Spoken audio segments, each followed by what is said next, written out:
Sold. To Mr. Cross for $3 million. My breath caught in my throat as the number echoed through the speakers. 3 million? Someone just paid $3 million for me? I stood backstage, the silver collar tight around my neck, my entire body trembling uncontrollably. This was an underground Omega auction, the kind of place where desperate people sold themselves just to survive another day. My mother's surgery required funds I could never hope to gather through legitimate means. The doctor had given her 2 weeks, maybe less. What choice did I have? Banks refused loans to Omegas without collateral. Family? I had none left except her. So I'd chosen this path, knowing full well I might never walk back from it. But $3 million? That number seemed absolutely insane. When the curtain pulled back, I found myself face to face with him. Knox Ashford. Sharp jawline, cold gray eyes that seemed to dissect me piece by piece, cataloging everything they saw. His black suit fit him perfectly, tailored to emphasize his broad shoulders and commanding presence. But it was his energy that truly unsettled me. Predatory, calculating, dangerous. His alpha scent hit me like a physical force. Dark rum mixed with smoked leather, so overpowering that my Omega biology reacted despite my desperate mental resistance. My knees weakened, my pulse quickened, and something deep inside me wanted to submit. Come with me, Jasper. His voice was smooth, controlled, absolute. How did he know my name? I'd registered under a fake identity, used false documentation. My heart hammered against my ribs as panic set in. My legs felt like jelly as I followed him outside. A black SUV waited at the curb, engine running, windows tinted so dark I couldn't see inside. He opened the door, but before I could climb in, he moved closer. So close I could feel his breath against my neck, warm and deliberate. 2 weeks ago, you were at the hospital, weren't you? Donating blood for your mother. His whisper sent electricity racing down my spine. I saw you there. That very moment, I knew I had to have you. My heart dropped into my stomach. You've been stalking me. Knox gripped my chin firmly, forcing me to meet his intense gaze. Not stalking, Jasper. Research.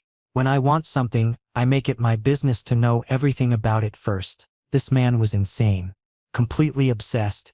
And now I belong to him. At least according to whatever twisted rules governed this underground world. Your mother's surgery is scheduled for tomorrow morning, Knox said casually, as if discussing the weather rather than my entire world. Best surgeon in the city. Private wing. Everything's already arranged and paid for. Tears blurred my vision. Why? What do you want from me? His smile turned dark, almost terrifying in its certainty. Everything, Jasper. I want absolutely everything you have to give. And I've already made plans to ensure you'll be mine permanently. As I settled into the car, he fastened something around my wrist, a diamond bracelet that caught the streetlights beautifully. But when I looked closer, I noticed the small electronic component embedded in the clasp. This wasn't jewelry, it was a tracker. Welcome to your new life, baby. The drive to his estate felt both endless and far too short. My mind raced with possibilities, each darker than the last. What had I just agreed to? What would he demand from me? And most terrifying of all, why had he paid such an extraordinary amount? The SUV pulled through massive iron gates that closed behind us with an ominous clang. The estate sprawled before me like something from a movie. Mansion didn't even begin to cover it. This was a fortress disguised as a home. High stone walls surrounded the property, security cameras visible at every corner, and I counted at least 6 armed guards patrolling the perimeter. Knox helped me out of the car, his hand possessive on my lower back as he guided me inside. The interior matched the exterior's grandeur. Marble floors, crystal chandeliers, artwork that probably cost more than most people earned in a lifetime. But despite all the beauty, I felt suffocated. Trapped. You must be exhausted, Knox said, leading me up a grand staircase. We'll discuss details tomorrow. Tonight you should rest. He showed me to a bedroom that could have housed my entire previous apartment twice over. Silk sheets covered a bed large enough for 4 people. Floor-to-ceiling windows overlooked the estate grounds, currently dark except for security lights. A door on one wall caught my attention. Locked, I noticed when I tested the handle. That connects to my room, Knox explained, watching my failed attempt. It stays locked for now. Until you're ready. Ready for what? My stomach twisted with anxiety. Knox stepped closer and I instinctively backed away until I hit the wall. He didn't touch me, but his presence alone felt overwhelming. I know this is difficult, Jasper. You're scared, confused, probably angry.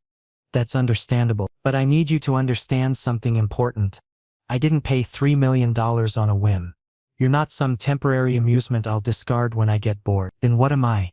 My voice came out smaller than I'd intended. His hand came up to cup my face, thumb brushing across my cheekbone with surprising gentleness. You're mine, my future, my purpose. And very soon, you'll be the mother of my child. The words hit me like ice water. What? Knox smiled, but there was nothing comforting in the expression. Sleep well, Jasper. Tomorrow we have much to discuss. He left and I heard the distinctive click of a lock engaging from the outside. I was a prisoner in this beautiful cage. I stumbled to the bed and collapsed, my mind reeling. What had I done? I'd sold myself to save my mother, but at what cost?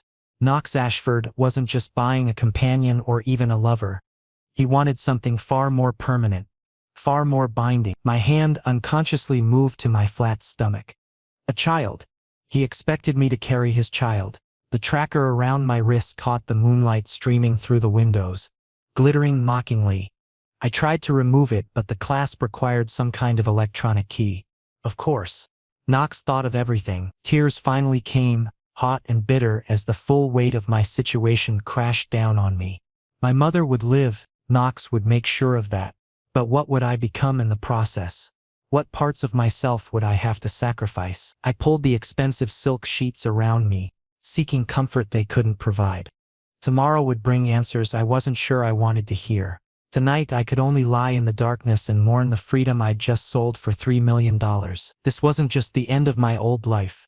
It was the beginning of something I couldn't yet comprehend, something that terrified me more than I could express. I belonged to Knox Ashford now, legally purchased, electronically tagged, completely and the worst part?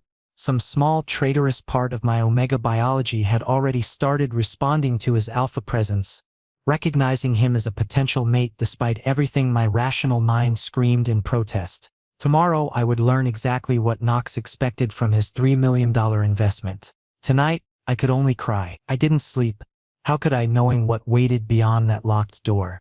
When dawn finally broke, painting the sky in shades of pink and gold, I heard movement from Knox's adjoining room. The shower ran for exactly 12 minutes. Then silence. Then footsteps approaching my door. The lock clicked open at precisely 7 o'clock. Knox entered already dressed in a crisp white shirt and charcoal slacks, looking refreshed and composed while I sat hollow-eyed and exhausted on the edge of the bed. He carried a silver tray laden with breakfast. Fresh, fluffy pancakes, aromatic coffee. Did you rest at all? He asked, setting the tray on the desk. I didn't answer. My throat felt too dry for words. Knox poured orange juice into a crystal glass and brought it to me. Drink. You need to stay hydrated. Is that a request or a command? The bitterness in my voice surprised even me. Call it concern for your well-being. He sat in the chair across from me, maintaining a careful distance I suspected was calculated. Your mother's surgery began 45 minutes ago. Dr. Morrison is the best cardiovascular surgeon on the East Coast. She's in excellent hands. The relief that flooded through me was almost physical. Thank you, I whispered, hating that I owed him gratitude for something he was using to control me. You don't need to thank me, Jasper. Taking care of what's mine is simply what I do. Knox reached for a folder on the desk. Now we need to discuss the terms of our arrangement. He slid the folder across to me. I opened it with trembling hands. The contract inside was extensive, 23 pages of dense legal language that made my head spin.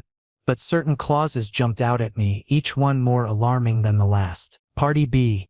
Jasper Hale agrees to reside exclusively with Party A, Knox Ashford, for an indefinite period. Party B will not leave the estate without Party A's explicit permission and accompaniment. Party B will attend all social events as Party A's official partner and represent Party A's interests. I flipped through page after page of restrictions, requirements, obligations.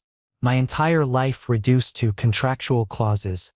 But it was the final clause that made my blood run cold. Party B agrees to bear Party A's heir within the first year of this contractual agreement. The folder slipped from my numb fingers, pages scattering across the expensive carpet. You want me to have your child?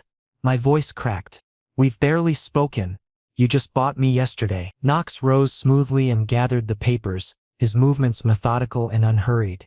He knelt before me, a surprisingly humble position for such a domineering man, and carefully organized the pages back into order. This isn't about spontaneity or romance, Jasper. This is about building something permanent. Something that can't be easily broken. This is about ownership. I stood abruptly, needing distance between us. You're trying to trap me. Knox remained kneeling, looking up at me with those penetrating gray eyes. I'm trying to create a family. There's a difference. No, there isn't. Not when one person has all the power and the other has none. Tears threatened again, and I hated showing such vulnerability. Knox stood slowly, and suddenly I was aware of just how much larger he was, how easily he could overpower me if he chose. But instead of aggression, his expression showed something almost like regret. I understand this feels overwhelming, but consider the alternative. His voice dropped lower, taking on an edge that sent chills down my spine. Your mother requires ongoing treatment, medication, therapy, monitoring. That will continue for at least 3 years. The total cost exceeds $800,000. He paused, letting that number sink in. Without my support, she dies. The hospital will discontinue treatment within 72 hours of missed payment. And you? The auction house will reclaim you. Your contract with them stipulates that failed sales result in reassignment to their less selective clientele. The threat hung in the air between us, unspoken but crystal clear. Sign or lose everything. My hands shook as I picked up the pen he offered. Each signature felt like signing away pieces of my soul. But what choice did I have? My mother needed me. She'd sacrificed everything to raise me alone after my father abandoned us.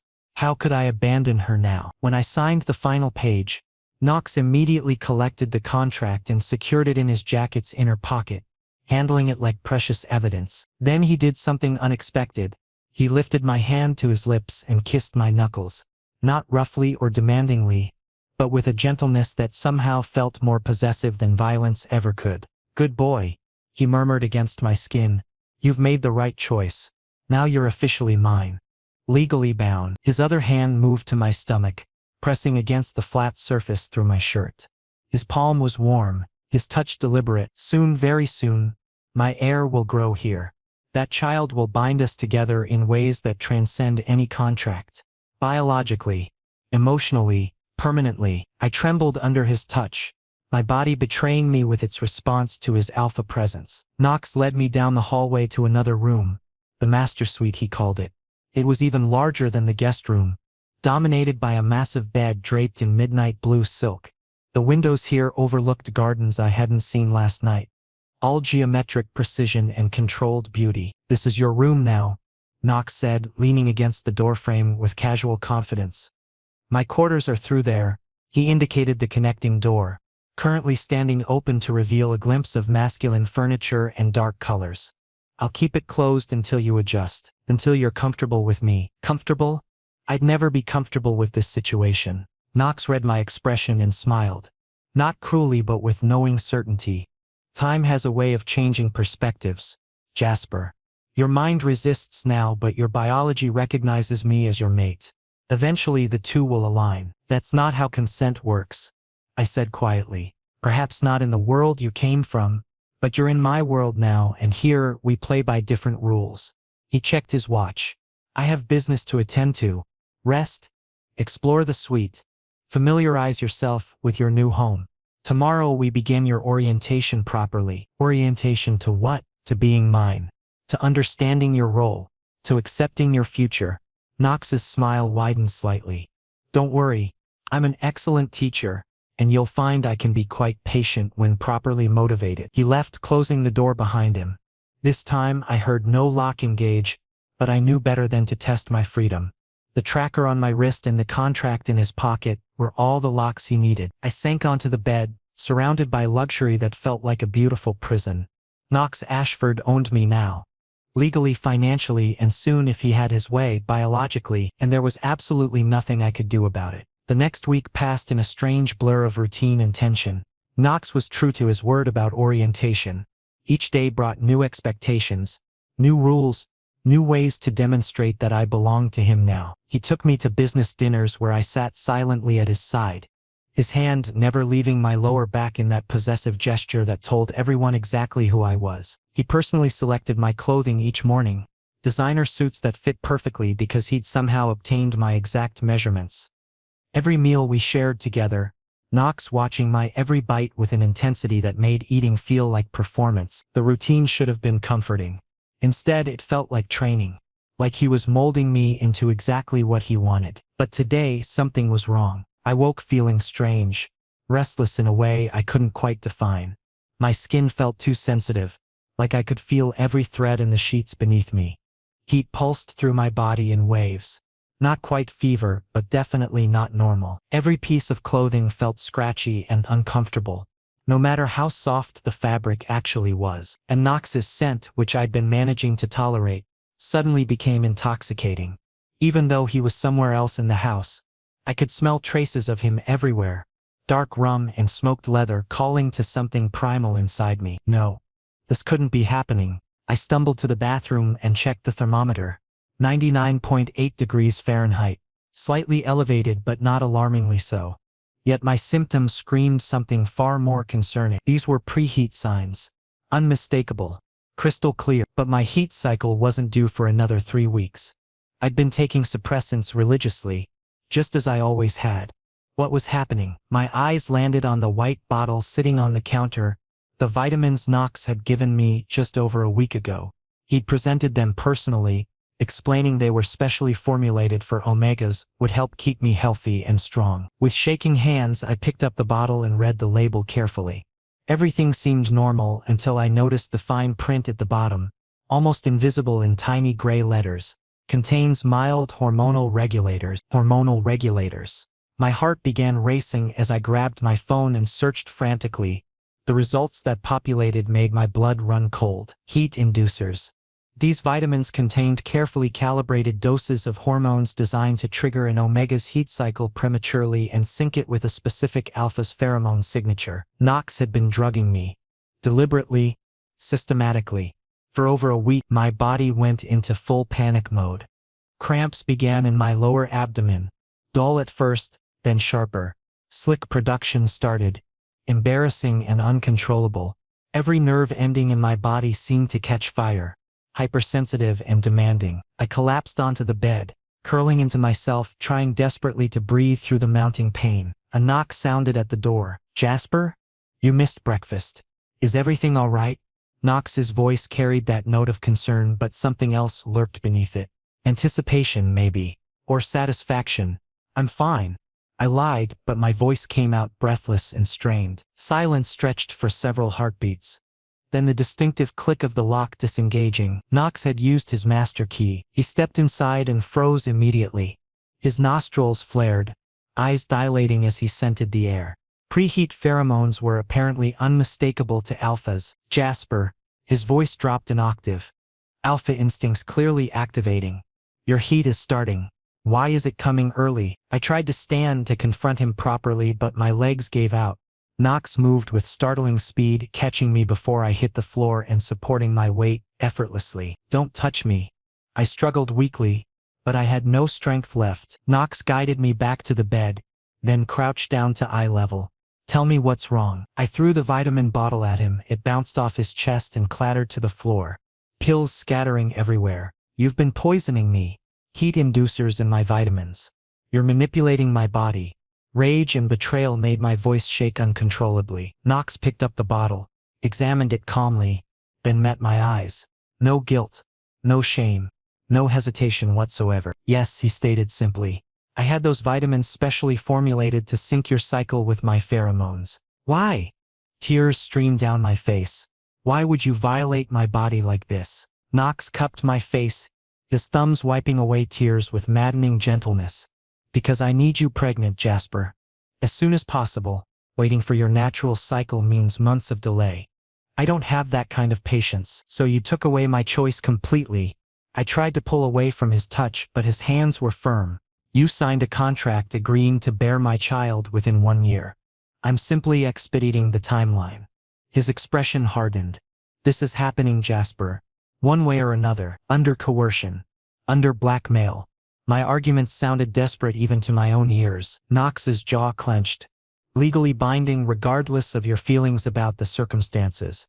And biologically, he inhaled deeply, drawing in my scent. Your body is already accepting me. Your heat is triggering specifically in response to my presence. Nature itself is telling you that I'm your destined mate. Nature isn't choosing. Your manipulation is. Another cramp doubled me over, forcing a gasp from my lips. Knox's expression immediately shifted to concern. You're in pain. Obviously, because of what you did. He stood and walked toward the door. Relief flooded through me. He was leaving, but he stopped at the threshold, locked the door from the inside, then turned back around. Knox, what are you doing? Fear crept into my voice. Small and vulnerable, he removed his jacket slowly, methodically, draping it over a chair. I'm staying. With you. Your heat has begun, Jasper. If I leave you alone, you'll suffer terribly. Fever that could become dangerous, pain that will drive you to madness, desperation that will break your mind. He was right. And I hated that he was right.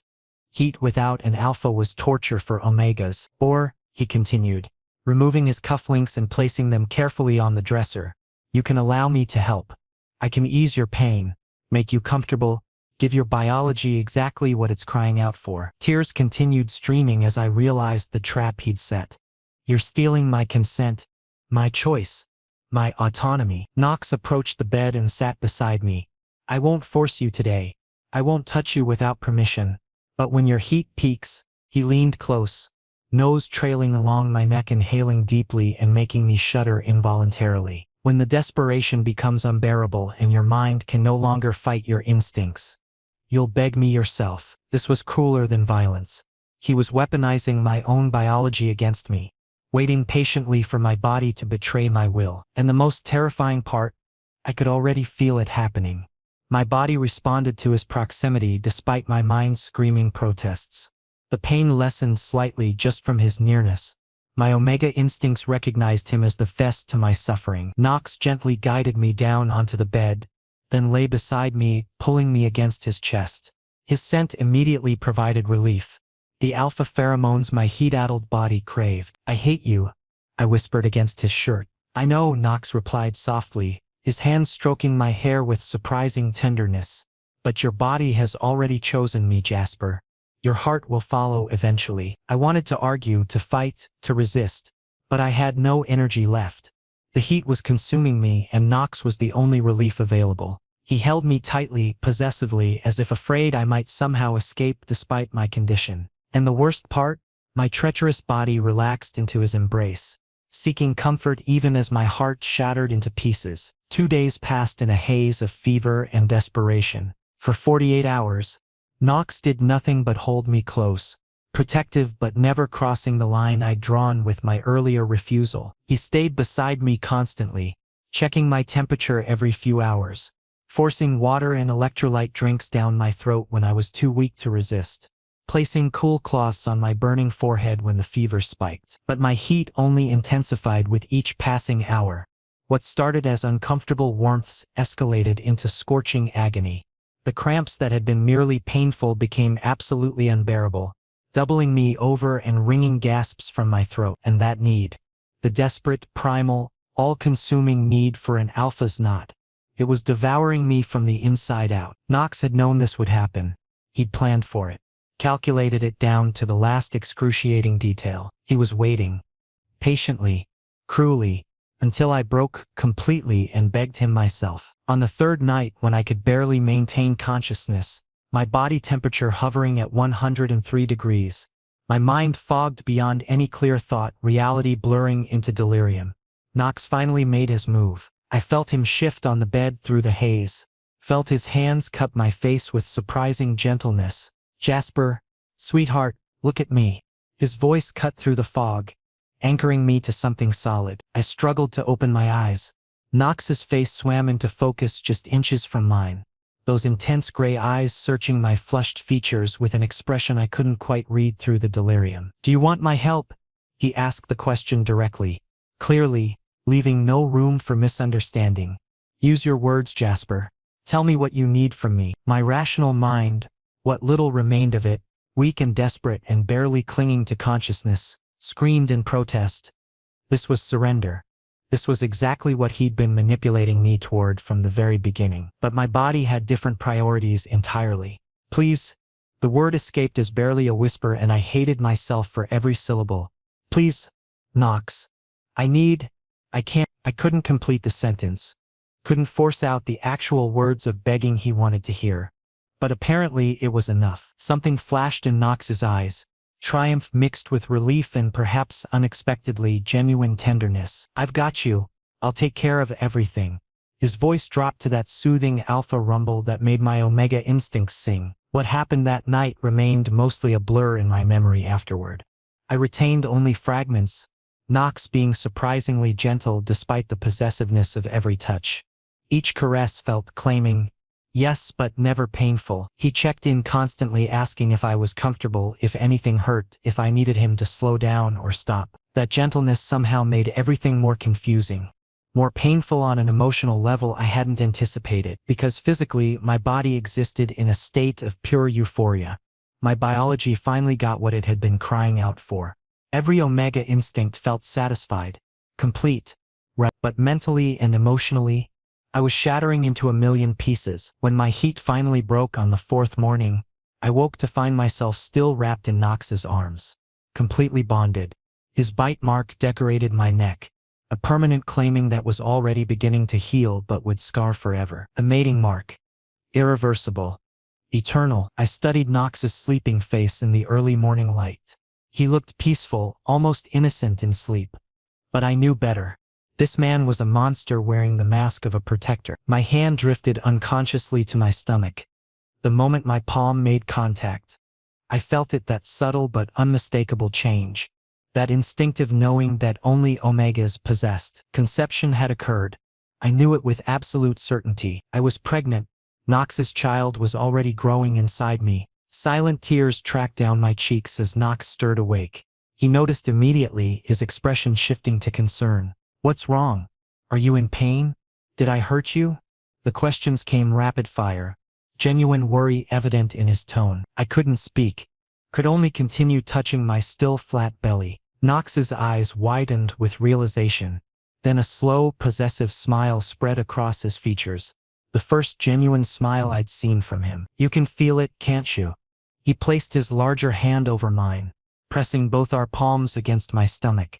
"Our child, your cage," I whispered, my voice hoarse and bitter. Knox gripped my chin, forcing me to meet his gaze. "Our future, mine and yours, together." He kissed my forehead, then the tip of my nose, then finally my lips, soft but undeniably claiming. "There's no escape now.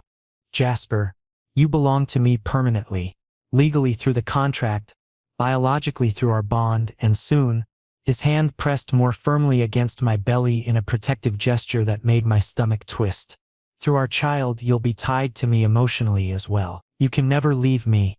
Ever." I broke down completely, sobbing openly. Knox pulled me into a tight embrace, rocking me gently like one might comfort a distressed child.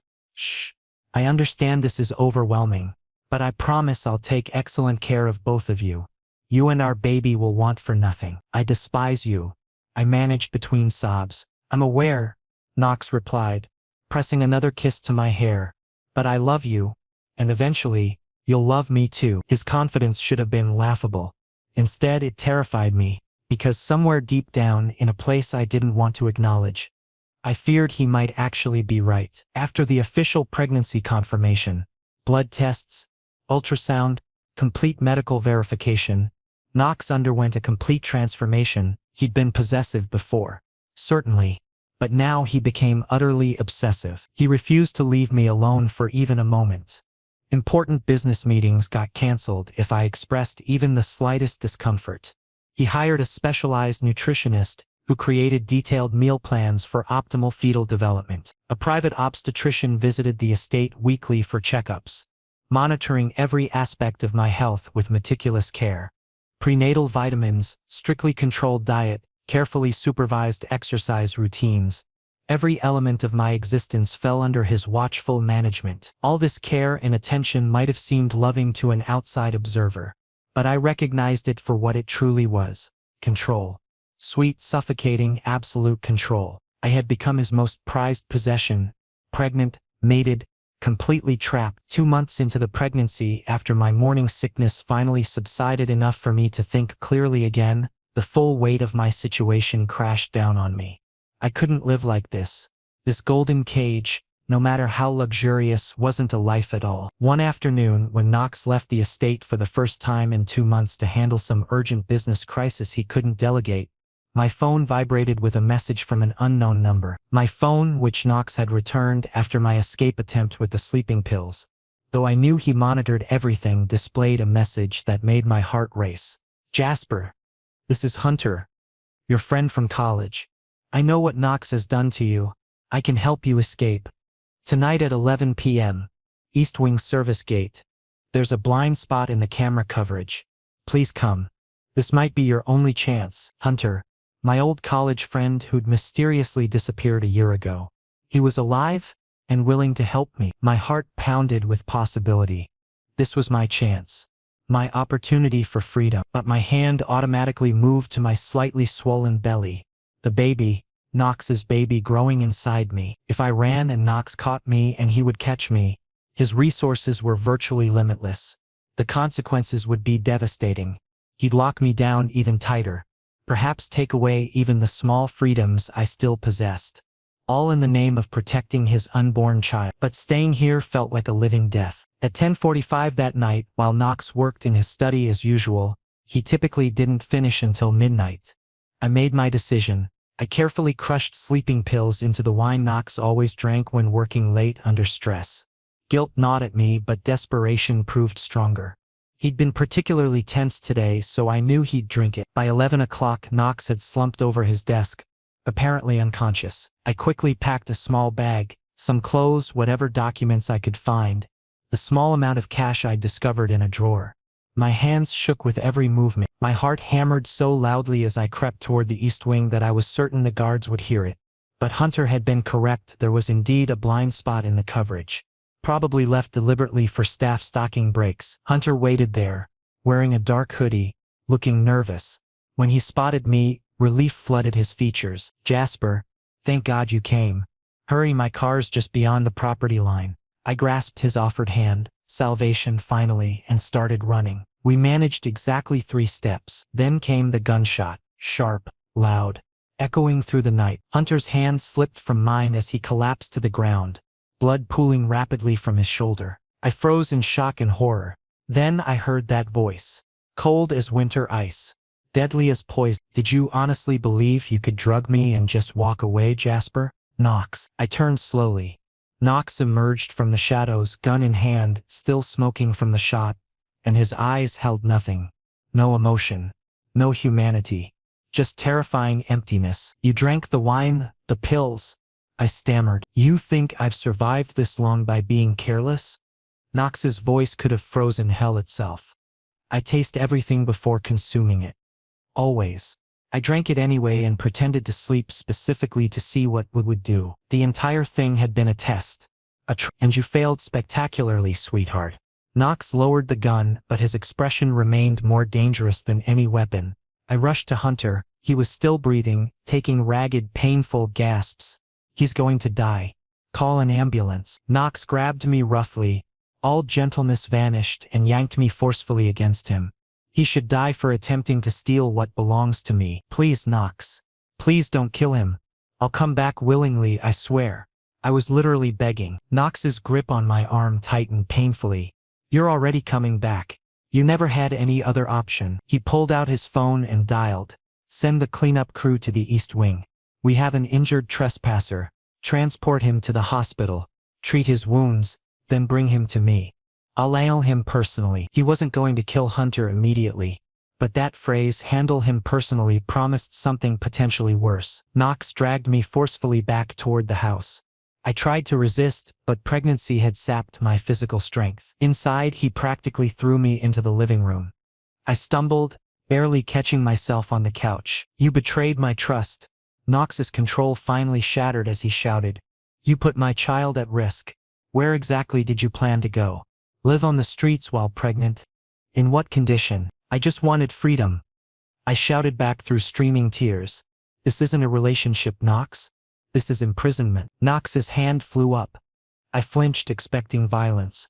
But he punched the wall instead, hard enough that his knuckles split and bled.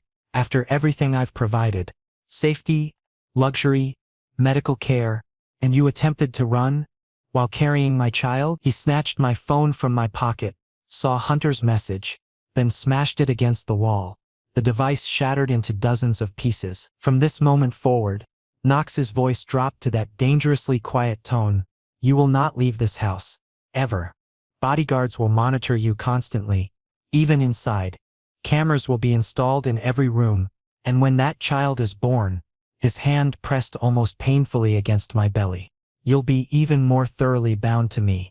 Biologically, emotionally, legally, eternally." I stood completely helpless. Knox literally dragged me to a bedroom, not our shared space but a different room entirely, and locked me inside from the outside. "Stay here, think about the consequences of your actions. We'll discuss this further in the morning." The door slammed shut. I collapsed to the floor, hugging my knees, sobbing uncontrollably. Hunter was injured because of me, possibly facing worse. My freedom was completely gone now, and Knox would be even more controlling than before. My escape attempt had failed catastrophically, and I had a terrible feeling the consequences were only just beginning. The next morning, I woke in a different location, back in the master bedroom. But the room had been fundamentally altered. Cameras. Visible security cameras mounted in every corner. An electronic lock on the door with a keypad I didn't know the code for. The windows had been replaced with sealed, reinforced glass, unbreakable. The room had literally become a prison cell. 3 months pregnant now. My baby bump was clearly visible, undeniable evidence of Knox's possession.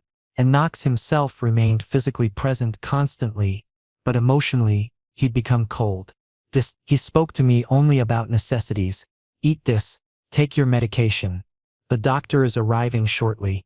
Nothing beyond the bare minimum required. This silent treatment somehow hurt worse than any physical punishment could have. But one night, everything changed. Knox arrived home unusually late. Strange, since he'd been coming back early to monitor me constantly. And when he entered the bedroom, he was drunk. I'd never seen Knox intoxicated. Not once in all the time I'd known him. He stumbled to my bedside and slid down to sit on the floor, back against the mattress, head dropping into his hands. "Jasper," his voice cracked, vulnerable, broken. I stared in shock. This wasn't the Knox I knew.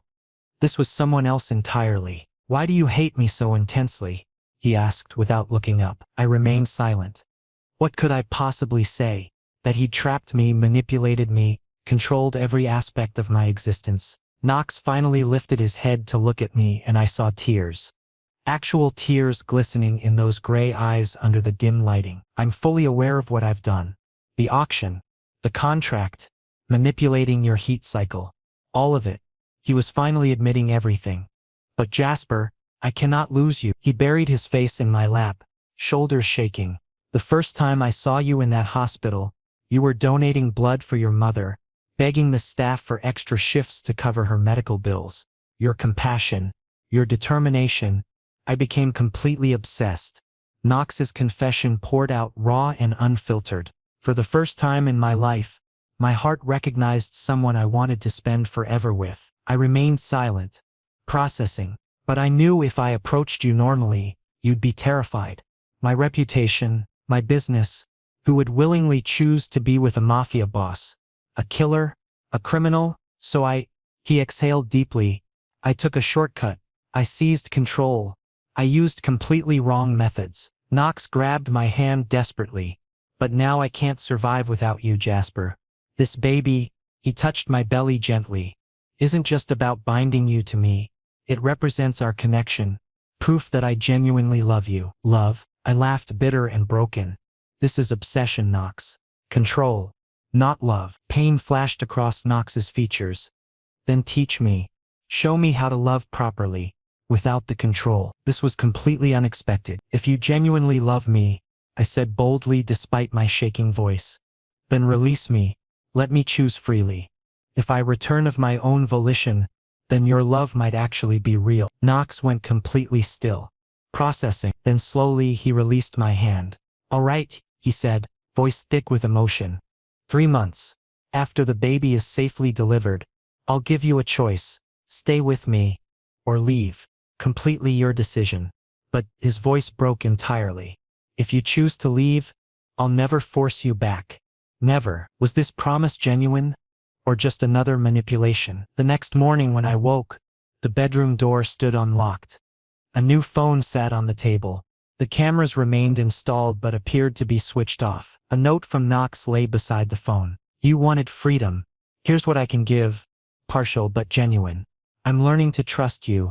Please give me a chance too. This was profoundly confusing. Over the following month, Knox transformed dramatically. He remained protective and caring, but the controlling behavior ceased. He asked, would you like this, instead of simply forcing things upon me. He respected my choices and opinions. Gradually, so gradually I almost didn't notice, I began seeing his softer side. He attempted cooking for me personally. The results were terrible, but the effort touched me. He slept beside me at night, simply holding me, expecting nothing in return. I found myself confused about whether this change was genuine or just an elaborate performance. When delivery day finally arrived, painful, terrifying, seemingly endless, Knox held my hand throughout the entire ordeal. Tears filled his eyes when our son was born. Connor, Knox whispered, voice choked with emotion. We'll name him Connor. Strong. A fighter. Just like you. He cradled Connor carefully, lovingly, then pulled me into his embrace. Thank you, Jasper. You've given me everything that matters. In that moment, I felt something terrifying to acknowledge. Genuine attachment. Real emotional connection. A week later, after I'd physically recovered, Knox reminded me of his promise. You can leave. I won't stop you. Connor, I'll care for him. But please. Genuine pain filled his eyes. Think carefully first. I looked at Connor, our baby sleeping peacefully in Knox's arms. Then at Knox, who had trapped me, hurt me, but also genuinely changed. I'm staying, I finally whispered, for Connor's sake, and I met Knox's eyes directly. Maybe for yours too. Knox embraced me tightly, careful of my healing body. I got you pregnant deliberately, Jasper, intended to bind you to me permanently. But now, you're choosing to stay willingly. That means innocence more. He kissed my forehead gently, lovingly. I'll love you properly from now on. The right way. I promise. This entire situation was completely messed up. Toxic beginning. Manipulation. Control. Entrapment. But could it heal? Was this Stockholm Syndrome? Or had genuine feelings actually developed? I honestly didn't know. But one thing was certain. I was here now by choice. By my own decision. And perhaps this represented our genuine new beginning. Twisted. Complicated. But undeniably ours.